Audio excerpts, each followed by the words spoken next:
ఎవరెవరు ఏ ఏ విధముగా నన్ను తెలియగోరుచున్నారు వారిని ఆయా విధములుగా నేను అనుగ్రహించుచున్నాను.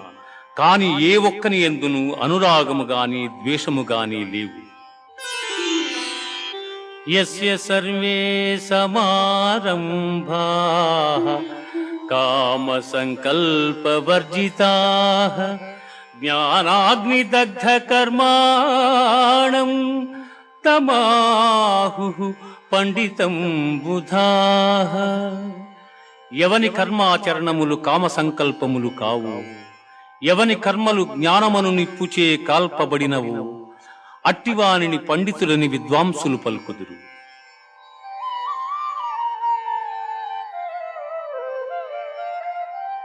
బ్రహ్మార్పణం బ్రహ్మహవిః బ్రహ్మాగ్నౌ బ్రహ్మణాహుతం